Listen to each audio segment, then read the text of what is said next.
جی بسم اللہ الرحمن الرحیم۔ آپ کے علم میں ہے کہ ہم عصبات کی بحث پڑھ رہے ہیں اور عصبات میں ہم نے کہا تھا کہ عصبہ نسبی کی 3 قسمیں ہیں: عصبہ بنفسہ، عصبہ بغیرہ، عصبہ مع غیرہ۔ پھر ہم نے آپ کو بتایا تھا کہ عصبہ بنفسہ کے متعلق 4 چیزیں قابل بیان ہیں: تعریف، اقسام، وجوہ ترجیح اور حکم۔ الحمدللہ ہم نے پچھلے اسباق میں تعریف بھی پڑھ لی ہے اور اقسام بھی پڑھ لی ہیں اور حکم بھی پڑھ لیا ہے۔ اب اس سبق میں حکم نہیں پڑھا ہے، اقسام بھی پڑھ لیے ہیں، اب صرف حکم رہتا ہے اس سبق میں۔ آج کے سبق میں ہم عصبہ بنفسہ کا حکم بھی پڑھیں گے اور پلس عصبہ بغیرہ اور مع غیرہ کو بھی ہم شامل کریں گے۔ ٹھیک ہے جی تو عصبہ بنفسہ کا حکم آپ کے سامنے ہے۔ عصبہ بنفسہ کا حکم یہ کہ سب سے پہلے دیکھیں گے کہ ذوی الفروز میں سے کوئی ہے یا نہیں۔ اگر ذوی الفروز میں سے کوئی نہ ہو تو پورا مال عصبات کو ملے گا، اور اگر ذوی الفروز میں سے کوئی ہو تو ان کو دینے کے بعد بقیہ مال عصبات کو ملے گا۔ پھر عصبات کے درمیان تقسیم کا طریقہ یہ ہوگا، عصبات کے درمیان تقسیم کا طریقہ یہ ہوگا کہ دیکھا جائے گا کہ عصبہ بنفسہ کے ساتھ عصبہ بغیرہ ہے یا نہیں۔ اگر نہ ہو یعنی عصبہ بنفسہ اکیلے ہو تو پورا مال عصوبت عصبہ بنفسہ کے درمیان علی السوی یعنی برابر تقسیم ہو، اور اگر عصبہ بغیرہ بھی ہو تو للذکر مثل حظ الانثیین کے مطابق تقسیم ہو، جبکہ عصبہ مع غیرہ عصبہ بنفسہ اور عصبہ بغیرہ کے ساتھ جمع نہیں ہو سکتے۔ عصبہ بغیرہ، عصبہ بغیرہ ان 4 عورتوں کو کہتے ہیں جو اپنے بھائیوں کے ساتھ مل کر عصبہ بنتی ہیں۔ وہ 4 عورتیں کون سی ہیں؟ وہ 4 عورتیں یہ ہیں: بنت الابن، اخت عین، اخت لی۔ ٹھیک ہے، عصبہ مع غیرہ یہ ان 2 عورتوں کو کہتے ہیں جو فرع مؤنث کی وجہ سے عصبہ بنتی ہیں، اور وہ 2 عورتیں ہیں اخت عین، اخت لی۔ جی کوئی آپ میں سے یہ پڑھ کر سنا سکتی ہیں آپ دونوں میں سے؟ جی جو ہماری پاکستان کی طالبہ ہے آپ پڑھ کر سنا دیں، کوئی مسئلہ نہیں ہے۔ ہاں جی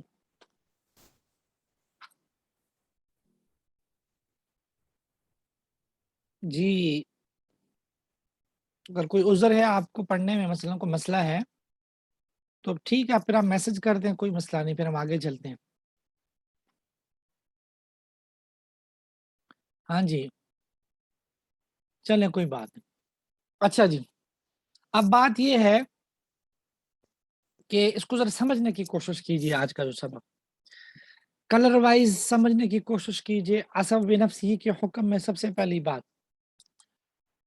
کہ اگر ذوی الفروز نہ ہو تو پورا مال عصبات کو ملے گا۔ یہ تو بہت سیدھا سا اصول ہے کہ اگر ذوی الفروز نہ ہو، عصبات صرف اکیلے ہو تو سارا مال عصبات کو دیں گے۔ کیسے جی؟ ذرا دیکھتے ہیں مثالوں میں۔ یہ آپ کے سامنے یلو کلر میں پہلی مثال ہے۔ ایک شخص انتقال کر گیا ہے اور اس کے ورثاء میں صرف ایک بیٹا ابن زندہ ہے، تو چونکہ ابن عصبہ ہے اور ساتھ میں ذوی الفروز نہیں ہے، لہذا یہ عصبہ بنفسہ ہی ہے، سارا مال اس ابن کو ملے گا، چاہے جو جس قسم کا بھی عصبہ ہو، سارا مال اس کو ملے گا۔ یہ واضح ہے جی؟ اچھا جی، پھر دوسری بات ہم نے پڑھی تھی کہ اگر ذوی الفروز میں سے کوئی ایک آ جائے تو ان کو دینے کے بعد بقیہ مال عصبات کو دیں، جس کو میں نے گرین کلر سے ہائی لائٹ کیا۔ اس کی مثال آپ کے لیے واضح ہے جی، گرین کلر ہی میں ہم نے اس کی مثال کو لکھا ہے۔ ٹھیک ہے، دیکھیں ذرا کہ ایک شخص انتقال کر گیا اور اس کے ورثہ میں ایک وائف ہے اور ایک بیٹا ہے، ایک وائف ہے اور ایک بیٹا ہے، بیٹا ذوی الفروز میں سے اور بیٹا عصبات میں سے۔ لہذا اب شریعت کا حکم یہ ہے کہ ذوی الفروز کو ان کا حصہ دے، بقیہ سارا مال آپ بیٹے عصبات کو دے۔ مثلا ذوی الفروز میں سے یہاں زوجہ ہے، زوجہ کا حصہ ثمن ہے 1/8، لہذا ہم ٹوٹل مال میں سے 1/8 12.5% بنتا ہے، یہ ہم وائف زوجہ کو دیں گے اور بقیہ سارا مال جو ہے ہم ابن کو دیں گے، کیونکہ ہم نے کہا تھا کہ اگر عصبات اور ذوی الفروز دونوں ہو تو ذوی الفروز کو دینے کے بعد بقیہ مال عصبات کو دیں گے۔ آپ لوگوں کو سمجھ بھی آ رہا ہے سبق یا ہوا میں جا رہے ہیں، ہوا میں باتیں جا رہی ہیں؟ سمجھ آ رہے ہیں الحمدللہ دونوں کو؟ ہاں جی ٹھیک ہے جی، آپ کو بھی سمجھ آ رہا ہے جو دوسری طالبہ ہے پاکستان سے؟ رول نمبر کیا آپ کا 5 ہے کیا؟ ہاں جی، آپ کو میری آواز آ رہی ہے؟ آپ لکھ کر جواب دیں، آپ کو سمجھ آ رہا ہے؟ چلیں، لگتا ہے آپ نے ویسے جوائن کیا، سن نہیں رہے۔ چلیں جی آگے چلتے ہیں ہم۔ اگلی بات ہمارے پاس یہ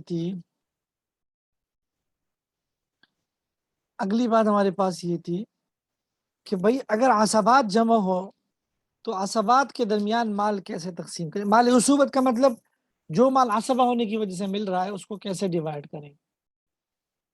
تو اس میں دو ہی صورتیں ہوگی، یا صرف عصبہ بنفس ہی ہوں گے، یا عصبہ بنفس ہی کے ساتھ عصبہ بغیر ہی ہوں گے، اور تیسری صورت یہ کہ صرف عصبہ بغیر ہی ہو یا صرف عصبہ مع غیر ہی ہو۔ ٹھیک ہے،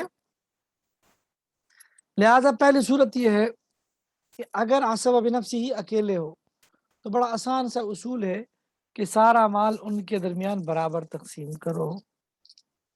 ٹھیک ہے، اکیلے کا مطلب یہ ہے کہ وہ عصبہ بن رہے ہو، ورنہ اگر ایک طرف ابن ہے اور ایک طرف عام ہے تو ابن تو عام کو محجوب کرے گا، وہاں برابر تقسیم نہیں کریں گے، مطلب وہ ان کو حصہ بھی مل رہا ہو۔ میں مثال میں دیتا ہوں، یہ آپ نے بلیو کلر میں دیکھا، اب آپ دیکھیں اس کی مثال کو بلیو کلر میں۔ ایک میت، ایک شخص انتقال کر گیا، ان کے ورثاء میں 3 بیٹے، ایک ابن، دوسرا ابن، تیسرا ابن۔ ٹھیک ہے، اب یہ تینوں عصبہ بنفسی ہی ہے اور تینوں بیک وقت وارث بن رہے ہیں، کوئی وجوہ ترجیح بھی نہیں یہاں نہیں جاری ہو رہی، تینوں وارث بن رہے ہیں بیک وقت۔ ٹھیک ہے، اب جو بھی مال عصوبت ہوگا تینوں میں برابر ڈیوائڈ ہوگا۔ فرض کر لو مال عصوبت 3 لاکھ روپیہ ہے تو ہر ایک کو 1 لاکھ برابر ڈیوائڈ کریں۔ یہ مطلب ہے کہ اگر عصبہ نفسی اکیلے ہو تو سارا مال عصوبت ان میں برابر تقسیم کریں۔ واضح ہے جی یہ معاملہ؟ ہاں جی ٹھیک ہے جی، اچھا جی ٹھیک ہے، چلیں اچھا آپ کا جواب آ گیا ہے۔ اچھا جی، اگلی بات یہ ہے جی، یہ بات تو عصبات کے حوالے سے ہو گئی، بنفس ہی کی۔ اچھا ایک بات رہتی ہے، اور اگر عصبہ بغیر ہی بھی ساتھ ہو، یعنی عصبہ بنفسی عصبہ بغیر دونوں ہوں، دونوں کے درمیان للذکر مثل حظ الانثیین کے مطابق تقسیم کریں۔ کیا یہ پرپل کلر میں آپ دیکھیں اب نیچے مثال کو، اچھا مثال کو ہم نے کلر پرپل نہیں دیا، میں دیتا ہوں، دیکھیں یہ ایک مثال ہے آپ کے سامنے،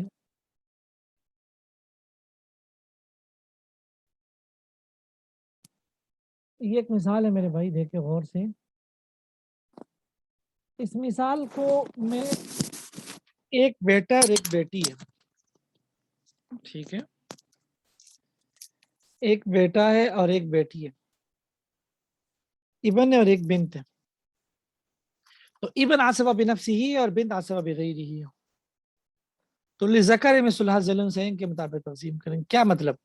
ابن کو ڈبل دے دیں گے بنت، لہٰذا اگر 3 روپیہ ہے تو 2 روپیہ ابن کو دیں گے، 1 روپیہ بنت کو دیں گے۔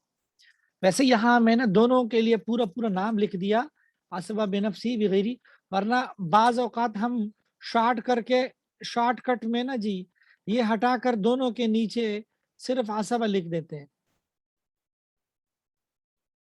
ہم بس اوقات شارٹ کٹ میں ہم کیا کرتے ہیں جی، عصبہ لکھتے ہیں کہ دونوں عصبہ ہے. اس کا مطلب یہ ہے کہ بھائی جو بھی مال ہے نا جی وہ دونوں میں برابر ڈیوائڈ کریں، سوری لذکر مثل حظ الانثیین کے مطابق ڈیوائڈ کریں. لیکن اصل جو ٹیکنیکل بات ہے وہ یہی ہے کہ ان میں سے ایک عصبہ بنفسہ ہی ہے اور ایک عصبہ بغیر ہی ہے. بات واضح ہے جی.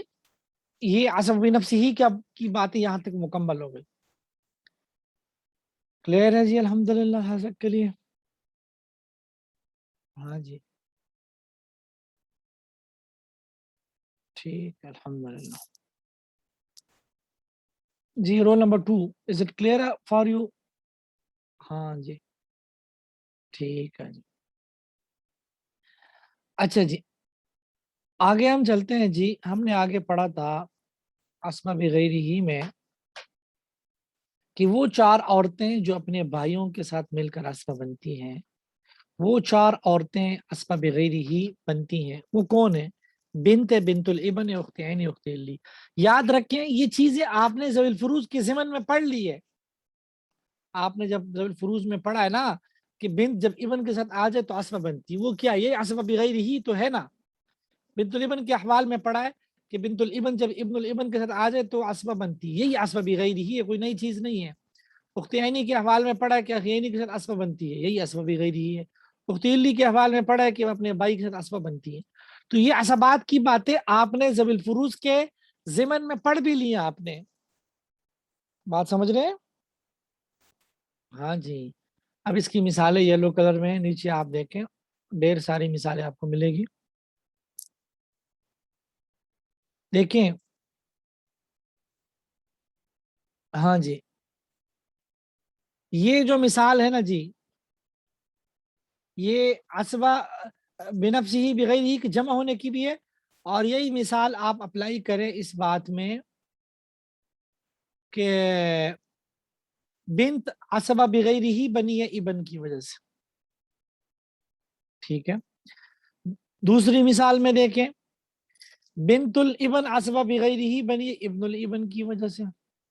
اور وہی بات ہے کہ مال ذکر مثل حظ الانثیین کے مطابق تقسیم اگر 3 روپے ہو تو 2 حصے آپ دیں گے ابن الابن کو، 1 حصہ دیں گے بنت الابن کو. اسی طرح اخت عینی کا آپ دیکھ لیں، اگر ایک اخت عینی ایک اخ عینی ہے تو اخت عینی اسماء بغیر ہی ہوگی اخ عینی کی وجہ سے ذکر مثل حظ الانثیین کے مطابق تقسیم کریں. اخت لی اخ لی ہے تو اخت لی اسماء بغیر ہی ہوگی اخ لی کی وجہ سے. ہاں جی بات سمجھ آ رہی ہے جی؟ کلیئر ہے جی سب کے لیے؟ ہاں جی ہاں جی ہاں جی ٹھیک ہے. آپ لوگ سناتے نہیں سراجی، کم لوگ سناتے ہیں، یہ بھی بڑا علمی ہے جی. اچھا جی اب آتے ہیں اگلی بات پر. اگلی بات ہمارے پاس یہ تھی کہ اسبا مع غیر ہی کس کو کہتے ہیں. یاد رکھیں اسبا مع غیر ہی ان 2 عورتوں کو کہتے ہیں جو فرع مؤنث کی وجہ سے اسبا بنتی. وہ 2 عورتیں ہی ہیں اخت عین اخت لی. اسبا مع غیر ہی ان 2 عورتوں کو کہتے ہیں جو فرع مؤنث کی وجہ سے اسبا بنتی. وہ 2 عورتیں یہ اخت عین اخت لی. میرے بھائی یہ کوئی نئی بات نہیں، یہ بات بھی آپ نے ذوی الفروض کے ضمن میں پڑھ لی ہے. کیسی؟ آپ نے پڑھا ہے کہ اگر فرع مؤنث آ جائے تو اخت عینی اس کی وجہ سے اسبا ہوگی. وہ کیا چیز ہے؟ وہ یہی اسبا مع غیر ہی ہے. اخت لی کے احوال میں پڑھا ہے کہ اگر فرع مؤنث آ جائے تو اخت لی اس کی وجہ سے اسبا ہوگی. وہ کیا چیز ہے؟ وہ یہی اسبا مع غیر ہی ہے. کوئی نئی بات نہیں ہے، کوئی نئی چیز نہیں ہے. ہاں جی اب مثالیں دیکھیں جی، مثالوں میں بات بڑی واضح ہو جائے گی. دیکھیں یہ پہلی مثال ہے، ایک شخص انتقال کر گیا اور رسا میں ایک بنت اور ایک اخت عینی، ایک بنت اور ایک اخت عینی. اب آپ دیکھیں بنت کو نصف ملے گا، وہ تو آپ نے پڑھا ہے ٹھیک ہے. لیکن یہ جو اخت عینی ہے یہ بنت کی وجہ سے عصبہ ہوگی. اخت عینی کیا ہوگی جی؟ بنت کی وجہ سے. تو یہ کیا چیز ہے؟ یہ عصبہ مع غیر ہی ہے. کیا ہے جی؟ عصبہ مع غیر ہی کہ اختیانی بنت کی وجہ سے عصبہ ہو گئی. ٹھیک ہے. دوسری مثال کو دیکھیں جی, ایک اختیلی اور ایک بنت ہے. بنت کو نصف ملے گا, اختیانی عصبہ مع غیرہ ہی ہوگی بنت کی وجہ سے. تو یہی دونوں چیزیں آپ نے پیچھے بھی پڑھ لی ہے لیکن ادھر آ گئی. تو الحمدللہ اس طریقے سے جو ہمارا عصبات نسبیہ کا بیان تھا وہ مکمل ہوگا. اب اس کے متعلق کوئی سوال ہو آپ میں سے کسی کا؟ ہاں جی, کلیئر ہے جی؟ کلیئر ہے سب کے لیے؟ کل انشاءاللہ ہم پہلا روبو کا آخری سبق پڑھیں گے, ہم کمپلیٹ کریں گے کل فرسٹ روبو انشاءاللہ. ٹھیک ہے انشاءاللہ. چلیں جی پھر آج کے لیے اتنا کافی ہے. ٹھیک ہے جی جی ٹھیک ہے. السلام علیکم جی.